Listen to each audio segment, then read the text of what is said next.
September 16, 1994, Ruwa, Zimbabwe.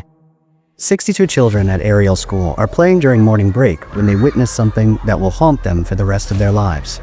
A silver craft descends from the sky, landing in the bush just beyond their playground. Strange beings emerge and approach the fence line. But this isn't just another UFO story, because what happened next was captured on camera, documented by Harvard psychiatrist Dr. John Mack, and remains one of the most compelling mass sighting cases in modern history.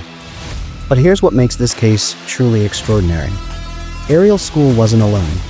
Across decades and continents, schools had become ground zero for some of the most credible UFO encounters ever recorded. From Australia to Wales, from Zimbabwe to classrooms worldwide, children and teachers have witnessed craft, beings, and phenomena that challenge everything we think we know about our place in the universe. Welcome to Sketchy Phenomena. And today we're examining a pattern so consistent it suggests something is systematically observing our children. Hit that subscribe button because we're about to explore why schools might be the most important UFO hotspots on Earth.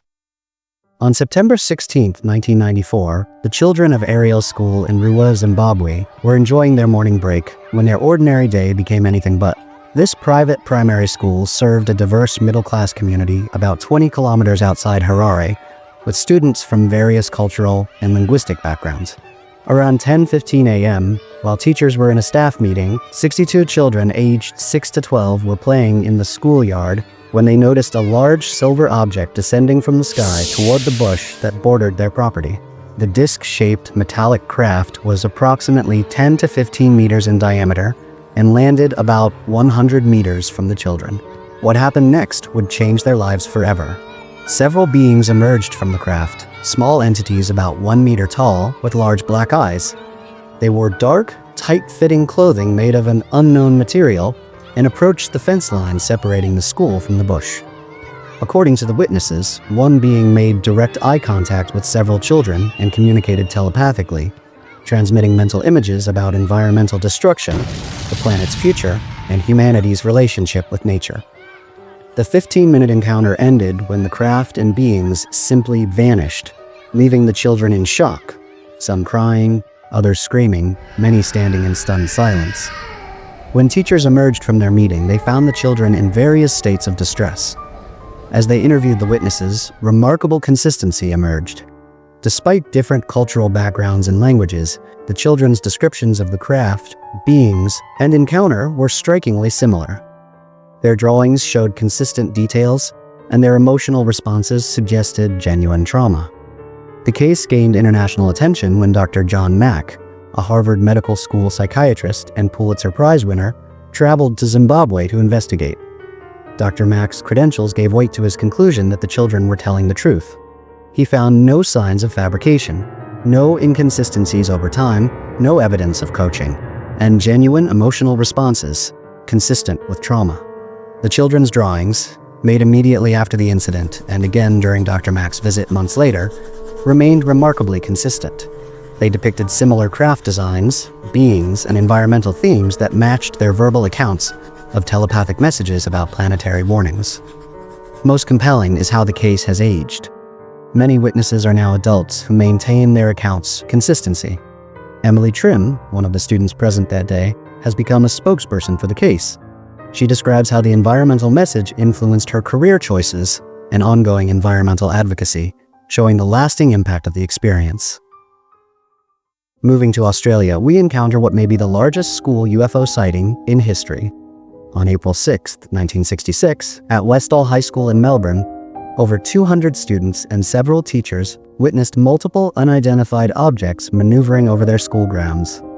Around 11 a.m. at this typical suburban secondary school, students began noticing unusual objects in the sky. The initial sighting was of a large, metallic, disc-shaped craft flying at low altitude.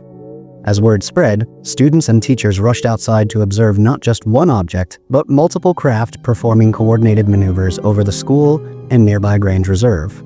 The main object appeared to land in the Grange Reserve, about 100 meters from the school. Several students, led by a girl named Tanya, ran toward the landing site for a closer look.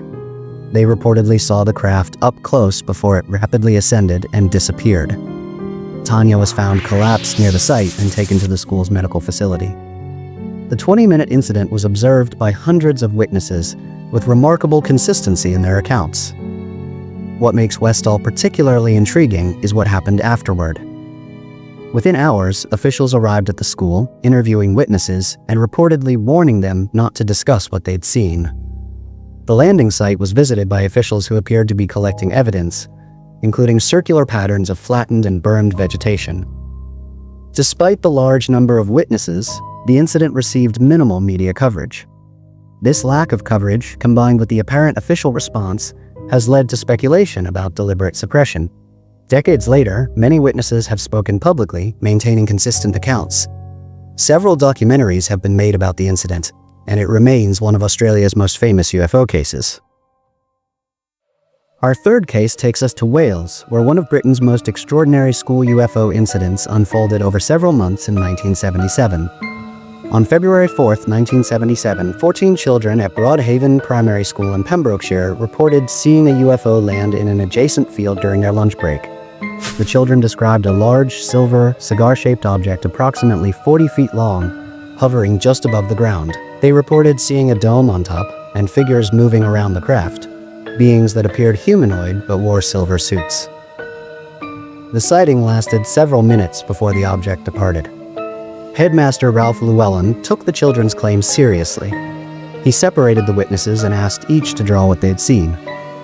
The resulting drawings showed remarkable consistency in the craft's basic shape and features, despite the children's different ages and artistic abilities.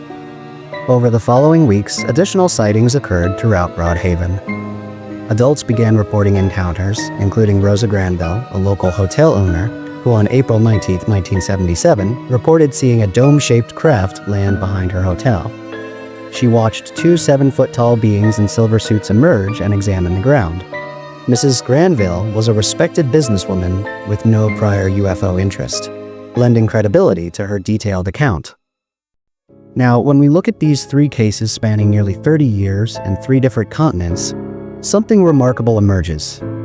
The consistencies between these incidents are so striking that they suggest we're dealing with a genuine phenomenon rather than isolated cases of misidentification or elaborate hoaxes. First, let's talk about timing. All 3 incidents occurred during broad daylight with excellent visibility. Ariel School during morning break, Westall around 11 a.m., and Broadhaven during lunch. These weren't fleeting glimpses of distant lights that could be easily misidentified. Each encounter lasted between 10 to 20 minutes, giving witnesses plenty of time to observe details, but not so long that it strains credibility. The number of witnesses is equally impressive. We're talking about 14 children at Broadhaven, 62 at Ariel School, and over 200 people at Westall. These aren't single witness accounts that can be easily dismissed. What makes this even more compelling is that many of these incidents included both children and adults as witnesses. That's important because kids and adults notice different things and have different biases when observing unusual events. When we examine the descriptions of the craft themselves, the consistency is almost eerie. Witnesses across all 3 cases described metallic, disc-shaped, or oval objects with smooth surfaces and no visible means of propulsion. The size estimates were remarkably similar too, ranging from about 30 to 130 feet in diameter. All the craft exhibited the same impossible flight characteristics: silent operation, the ability to hover perfectly still, and rapid acceleration that far exceeded anything conventional aircraft could achieve. But here's where it gets really interesting. In 2 of our cases, Ariel School and Broadhaven, witnesses described seeing beings associated with these craft. And get this, the descriptions were almost identical. Small humanoid figures, about 3 to 4 feet tall, with large heads, prominent dark eyes, and tight-fitting suits. Now, this is crucial. These descriptions were given in 1977 and 1994, years before the gray alien image became popular in mainstream media. These children were describing something they'd never seen in movies or TV shows. Each case also produced physical evidence. At Westall, there were landing traces and burned vegetation. At Ariel School, ground disturbances were reported. At Broadhaven, electromagnetic effects were noted. While this evidence wasn't always perfectly documented, the fact that real physical traces were left behind suggests we're dealing with actual objects that had mass and energy. Perhaps most telling is the official response pattern. In every case, there was initial investigation followed by what appears to be deliberate suppression. Witnesses at Westall were told not to discuss what they'd seen. The Ministry of Defense investigated Broadhaven but released minimal information. This pattern of official interest followed by silence suggests authorities knew more than they were letting on. And here's something that really convinced me these cases deserve serious attention: the long-term impact on witnesses. Decades later, these people are still telling the same story. Emily Trim from Ariel School has become a spokesperson for her case, and her account hasn't changed in 30 years. Former Westall students have come forward as adults to share their experiences publicly. The psychological impact of these encounters appears to have been profound and lasting, exactly what you'd expect from people who experienced something genuinely extraordinary. So this brings us to the obvious question: why schools? If these encounters represent genuine contact with non-human intelligence, why are educational institutions such frequent targets? I've got a few theories that might explain this pattern. First, let's consider children as witnesses. Kids are naturally more open-minded than adults. They haven't yet developed the psychological barriers that make adults dismiss unusual experiences. When a child sees something extraordinary, they're more likely to accept it at face value rather than trying to rationalize it away. They're also less concerned about social consequences. Adults might hesitate to report a UFO sighting because they fear ridicule or damage to their professional reputation, but kids don't have those same inhibitions. But there might be something more strategic going on here. Schools are central institutions in human society. If you wanted to study how humans transfer knowledge, how we socialize our young, how we organize our communities, schools would be perfect laboratories. The concentration of young minds in these environments might make them particularly interesting for beings studying human development and behavior patterns. There's also the environmental angle to consider. Remember, at Ariel School, the children reported receiving telepathic messages about environmental destruction and the planet's future. If non-human intelligence is concerned about ecological issues, schools would be the logical place to deliver such messages. After all, children represent humanity's future. They're the ones who will inherit whatever mess we leave behind. Think about it. If you wanted to influence human attitudes toward environmental protection, where would you make contact? With politicians who are set in their ways? With adults who are already committed to certain lifestyles? Or with young minds that are still forming their worldview and might actually do something about the problems you're warning them about? It's a disturbing thought, but it's also compelling. The idea that something non-human might be systematically observing our children, possibly trying to influence their development, or warn them about our planet's future, is both fascinating and terrifying. And the consistency of these school encounters suggests that if this is what's happening, it's been going on for decades. Several original witnesses have given recent interviews, maintaining consistent accounts that add credibility to their childhood testimonies. If these accounts are accurate, they suggest systematic observation and possible interaction with human educational institutions spanning decades. The focus on children raises profound questions about intentions and long-term goals of such contact.